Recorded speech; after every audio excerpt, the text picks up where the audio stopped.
ஷார்ட்டா more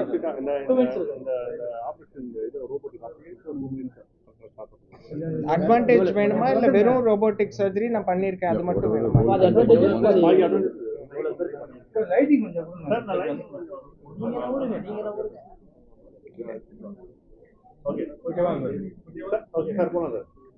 okay, வணக்கம். நான் doctor S Arumugam, senior orthopaedic surgeon cum robotic surgeon at Prashanth hospital Velachery. And this is doctor Prashanth. பேர்லயே தெரியும், அவர் தான் ஹாஸ்பிட்டல் ஓனர். ஸோ நான் வந்து 2 வருஷத்துக்கு முன்னாடி ரொபோட்டிக் தான் நீ ரீப்ளேஸ்மெண்ட்டில் அடுத்த ஸ்டெப்புன்னு சொன்னதும் எனக்கு 2 வாரத்துலேயே வாங்கி கொடுத்துட்டாரு. அதை வச்சு இன்னைக்கு மோர் தென் 500, இப்போ க்ளோஸ் டு 600 ரீப்ளேஸ்மெண்ட்ஸ் பண்ணியாச்சு. என் பேஷண்ட்ஸ்லாம் ரொம்ப ரொம்ப ஹாப்பியாக இருக்காங்க. 2 வருஷம் கன்வென்ஷனல் 2 வருஷத்துக்கு முன்னாடி நான் எப்படி ரொபோட் இல்லாமல் பண்ணிட்டு இருந்தேனோ அதை விட இன்னும் கம்ஃபர்டபுளாக இருக்காங்க. என்னால் சில விஷயங்கள் ரோபோட் இல்லாமல் பண்ண முடியாது. இப்போ நான் பார்த்தீங்கன்னா பேஷண்ட் ஸ்பெசிஃபிக் அலைன்மெண்ட்னு பண்ணிட்டு இருக்கேன். அதாவது பேஷண்ட்டுக்கு தேய்மானம் ஆகிறதுக்கு முன்னாடி கால் எப்படி இருந்ததோ அதே மாதிரி அதே பொசிஷனில் இப்போ ஆப்ரேஷன் பண்ணி அவங்க காலை எவ்வளோ வளைவு இருந்ததோ மைல்டாக அதை மட்டும் கரெக்ட் பண்ணிவிட்டு, இப்போ 3 டிகிரி வேரஸ் இருந்துச்சுன்னா அதை மட்டும் கரெக்ட் பண்ணுவேன். ரொம்ப ஸ்ட்ரெயிட்டாக ஆக்கி எல்லாத்தையும் நேராக ஆக்கி மெக்கானிக்கல் அலைன்மெண்ட் மாதிரி முன்னாடி இருந்த மாதிரி கன்வென்ஷனல் இன்ஸ்ட்ருமெண்ட் வச்சு பண்ணுற மாதிரி பண்ணாமல் இது பண்ணுறதுனால அவங்களுக்கு வலி ரொம்ப கம்மியாக இருக்குது, லிகமெண்ட் ரொம்ப ஸ்ட்ரெயின் ஆகிறது இல்லை, பிளட் லாஸ் ரொம்ப கம்மி, patients are very happy, hospital ஸ்டேயும் கம்மியாயிடுச்சு. அண்ட் 2 நாள் 3 நாள்லேயே கிளம்பி பேஷண்ட்ஸ் வீட்டுக்கு போக ஆரம்பிச்சிட்டாங்க. எனக்கு இதுக்கு மேலே எங்கள் வேலையெல்லாம் வெரி கம்ஃபர்டபுள்றாங்க. இதெல்லாம் டாக்டர் பிரசாந்தோட ஃபோர்சைட்னால தான் முடிஞ்சது. அவர் இதுக்கு ஊக்கம் கொடுக்கல, எனக்கு ஊக்கம் கொடுக்கலன்னா இதெல்லாம் இன்னைக்கு நடந்திருக்காது. அதனால நான் எதோட அட்வான்டேஜஸ் அந்த டிசைனர் கிட்டக்க போய் இதனால என்ன அட்வான்டேஜ் எப்படி பண்ணணும்னு யூஎஸ்ல இருக்க அந்த டிசைனர் கிட்ட போய் டிஸ்கஸ் பண்ணிட்டு எது இதோட பெஸ்ட் இதுவோ அதை தான் நான் இப்போ என்னோட பேஷண்ட்டுக்கு கொடுத்துட்டு இருக்கிறேன். இதனால என் பேஷண்ட்ஸ் ரொம்ப ஹாப்பியா இருக்காங்க அண்ட் ரொம்ப கம்ஃபர்டபுளா இருக்காங்க. Thank you sir. இப்போ ஆப்ரேஷன் வந்து எவ்வளோ நேரம் நடைபெறும்? ஆக்சுவலி ரோபோட்டிக் வச்சு பண்ணுறதுக்கும் நம்ம நார்மலாக பண்ணுறதுக்கும் ப்ளஸ் இதில் என்னென்ன பெனிஃபிட்ஸ் வந்து இருக்குது? இப்போ பப்ளிக் டாக்டர்ஸே இந்த ஆப்ரேஷன் பண்ணும்போது சில தவறுகள் நடக்குது. ஸோ ரோபோட்டிக் வச்சு பண்ணும்போது இந்த மாதிரி தவறுகள் நடக்க வாய்ப்பு இருக்கா? ஸோ அது மட்டும் இப்போ எனக்கு ஆப்ரேஷன் டியூரேஷன் பார்த்தீங்கன்னா நான் கொஞ்சம் ஃபாஸ்ட் சர்ஜன். நான் கன்வென்ஷனல் சர்ஜரிஸ் 1/2 ஹவரில் முடிச்சிருவேன். ஒரு நீ ரீப்ளேஸ்மெண்ட் எனக்கு 1/2 மணி நேரம் தான் ஆகும். ரொபோட்டிக் வச்சு பண்ணும்போது 30லேருந்து 35 நிமிஷம், கூட ஒரு 5 நிமிஷம் ஆகும் ஏன்னா ரோபோட் செட் பண்ணுறதுக்கு. ஸோ 35 மினிட்ஸில் நான் robotic knee replacement முடிச்சிடுவேன். Hospital stay இதனால கம்மியாகும். அண்ட் பிளட் லாஸ் ரொம்ப ரொம்ப கம்மி, பெயினும் கம்மி. லிகமெண்ட்ஸ் யூஸ்வலாக பார்த்தீங்கன்னா சர்ஜரி பண்ணும்போது மீடியல் லிகமெண்ட்டாக இருக்கட்டும், மீடியல் கொலாட்ரல் லிகமெண்ட்டாக இருக்கட்டும், லேட்டரல் கொலாட்ரல் லிகமெண்ட்டாக இருக்கட்டும், லிகமெண்ட் நிறைய ரிலீஸ் பண்ணுவோம்.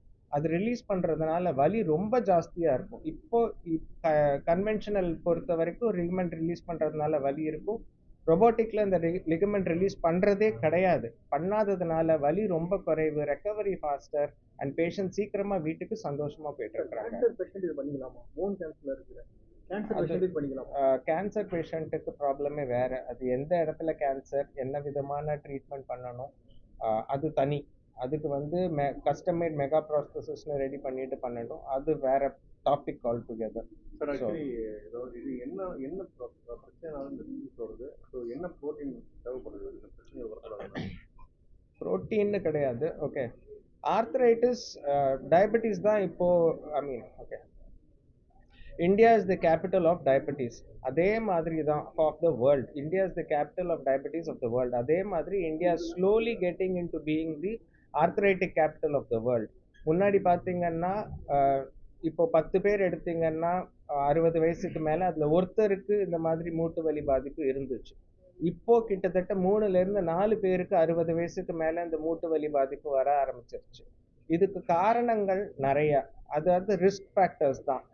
இதுதான் காரணம்னா அந்த காரணத்தை தீர்த்து இந்த மூட்டு வலியே வராம பண்ணிடலாம். ஆனா risk factors, weight, ladies are more prone, எலும்பு மெலிதல், ஆஸ்டியோபோரோசிஸ், வீக்னஸ், எலும்பு வீக்கா இருக்கவங்களுக்கு இந்த தாக்குதல் ரொம்ப அதிகம் ஆகிறதுக்கு வாய்ப்புகள் உண்டு. அண்ட் ஜெனட்டிக், இப்போ ஃபேமிலியில வேற யாருக்காவது ஆர்த்ரைட்டிஸ் இருந்துச்சுன்னா உங்களுக்கும், அதாவது லேடிஸ்க்கு மோர் ப்ரோன் அண்ட் அவங்களுக்கு ஃபேமிலியெல்லாம் வரத்துக்கும் வாய்ப்பு இருக்கு. அண்ட் எக்ஸசைஸ் பண்ணாதவங்களுக்கு and as I said ladies and obese patient. So இவங்களுக்கெல்லாம் மூட்டு தேய்மானம் வரத்துக்கு வாய்ப்புகள் ரொம்ப அதிகம்.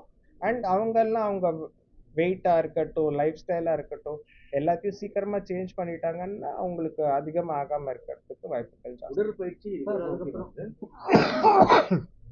சாரி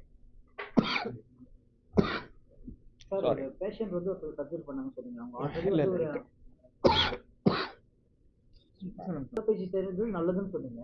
பட் இருந்தாலும் இந்த மாதிரி இப்போ வந்து இப்போ உடற்பயிற்சி பண்ணுறவங்களுக்கு மூட்டுலாம் நல்லா ஸ்ட்ராங்காக இருக்கும். ஆனால் சில பேர் ரொம்ப அக்ரெசிவ் ஹாக்கி பிளேயர்ஸாக இருக்கட்டும், இல்லை அவங்களுக்கு ஃபேமிலியல் ப்ரீடிஸ்பொசிஷனாக இருக்கட்டும், இல்லை சின்ன சின்ன இன்ஜுரிஸ் இப்போ ஓவராக எக்ஸர்ட் பண்ணும்போது என்ன ஆகும்னா, இப்போது நீ ஜாயிண்ட்டில் கார்ட்லேஜ் இருக்கும், அது வழுவழுன்னு இருக்கும். அந்த வழுவழுப்பு அதுலேருந்து சின்ன கிராக்ஸ் ஆக ஆரம்பிச்சிருந்தாலும் அந்த கார்டிலேஜ் கொஞ்சம் கொஞ்சமாக ஈரோடாகி அடியில் இருக்க எலும்பு எக்ஸ்போஸ் ஆகும். அந்த எலும்பு எக்ஸ்போஸ் ஆகும்போது தான் எலும்பும் தொடை எலும்பும் கால் எலும்பும் உராயும் போது வலி வரும். ஸோ இப்போ எக்ஸசிவாக பண்ணும்போதும் அதில் அந்த கார்டிலேஜில் மைக்ரோ ஃப்ராக்சர்ஸ்னு சொல்லுவோம், சின்ன சின்னதாக அடிபட்டு பாதிப்படையும். ஸோ இது மாதிரி நிறைய எக்ஸசைஸ் பண்ணுறவங்களுக்கும் அது மாதிரி பாதிப்படையும். அண்ட் சுத்தமாக பண்ணாதவங்களுக்கும் வெயிட்டுனால டைரக்ட் ப்ரெஷர்னால மசில் வீக் ஆகுறதுனால வரும். ஸோ ரெண்டு எக்ஸ்ட்ரீமுக்கும் வர்றதுக்கான வாய்ப்புகள் உண்டு. நம்ம நடுவில் எவ்வளோ எக்ஸசைஸ் தேவையோ அவ்வளோ பண்ணிட்டு போயிட்டு இருந்தோம்னா, நான் 200 கிலோமீட்டர் சைக்கிளிங் இப்போ போகிறாங்கன்னா அவங்க முதல்லேருந்தே போயிட்டு இருக்கணும்னு அர்த்தம் கிடையாது. அவங்க எப்போ ஆரம்பித்தாங்க, எப்போ என்ன பண்ணாங்கன்றதை பொறுத்தும் இருக்கு எப்படி ஆர்த்ரைட்டிஸ் செட்டில் ஆகுது. சார், ஒரு டாக்டர் ஒரு ஆப்ரேஷன் பண்ணுறதுக்கு ரோபோ ஒரு சப்போர்ட் எப்படி அட்வான்டேஜ்? இப்போ நான் வந்து ஆப்ரேஷன் பண்ணணும் அப்படின்னும் போது நான் சொன்னேன், இந்த நீ டிஸ்டல் ஃபீமர்னு வச்சுக்கோங்க, இதுதான் தொடை எலும்புன்னா நான் அதில் இதை பொறுத்துறேன். என்னால் இந்த கப்பை வந்து 1 டிகிரியோ 0.5 டிகிரியோ இல்லை 0.5 மில்லிமீட்டரோ முன்ன பின்ன மேலே கீழே அட்ஜஸ்ட் பண்ண முடியாது. என்னோட பார்வையில் நான் பண்ணக்கூடிய கரெக்ஷன் மேபி 2 to 3 டிகிரிஸ் தான் என்னால் ஹேண்டில் ஹோல்ட் பண்ண முடியும். ஸோ அதை ரொம்ப கம்மியாக்கி 0.5லேருந்து 1 மில்லிமீட்டர் வரைக்கும் எனக்கு பர்ஃபெக்டாக என்னால் கட் பண்ண முடியும்னா அது ரோபோட் வச்சு தான் பண்ண முடியும். எனக்கு அந்த அசிஸ்டன்ஸ் இல்லாமல், இன்டெலிஜென்ட் அசிஸ்டன்ஸ் இல்லாமல், ஆர்டிஃபிஷியல் இன்டெலிஜென்ஸ் இல்லாமல் என்னால் அது பண்ண முடியாது. முதலமைச்சர் காப்பீடு அது வேண்டாம். சார், இந்த ரோபோட்டிக் இங்கே நம்ம கிட்ட ஃபர்ஸ்ட் இருக்காது. சென்னையில் நம்ம தான் ஃபர்ஸ்ட். இந்தியாவில் இல்லை, நான் இந்தியாவில் வந்து I think I am the 8th or 9th in India. சென்னையில் நம்ம தான் ஃபர்ஸ்ட். Okay, thank you.